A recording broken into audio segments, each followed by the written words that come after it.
ધોરણ 8ના વાલા વિદ્યાર્થી મિત્રો, આપ સર્વેનું આપણી ચેનલ સ્ટડી ટાઈમમાં હાર્દિક સ્વાગત છે. વિદ્યાર્થી મિત્રો, આજે આપણે ધોરણ 8 વિષય ગુજરાતી ચેપ્ટર નંબર 3 જુમો બિસ્તી આ ચેપ્ટરના સ્વાધ્યાયનું આપણે સંપૂર્ણપણે સોલ્યુશન કરીશું સમજૂતી સાથે.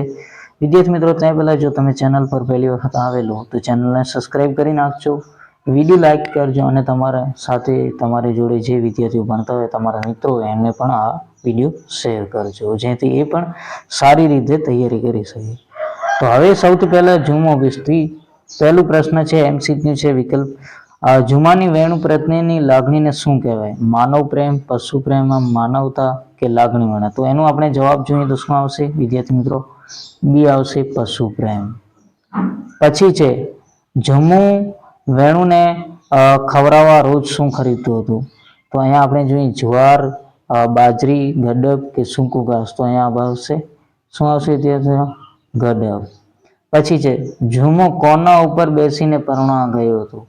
હાથી પર, ઘોડા પર કે પાડા પર કે વેણુ પર? તો અહીંયા જવાબ શું આવશે વિદ્યાર્થી મિત્રો? હાથી પર. પછી નેક્સ્ટ પ્રશ્ન છે, એક વાક્યવાળો પ્રશ્ન છે.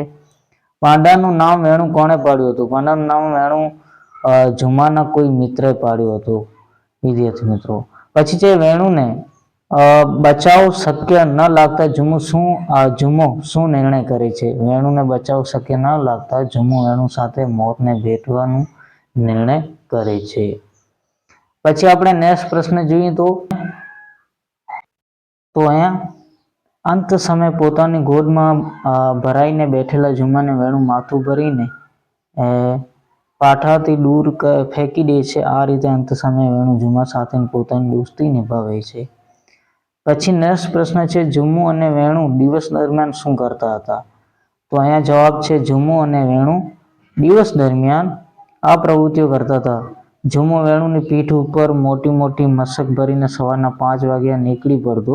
બારણે પાણી ભરી દીધા પછી જુમો વેણુને બંને પાછા વળતા. જુમો રસ્તામાંથી 1 પૈસાના ગાજર અને ટમેટા કે ભાજી પોતાના શાક માટે કે વેણુ માટે બથ ભરીને ગડબ ખરીદતો.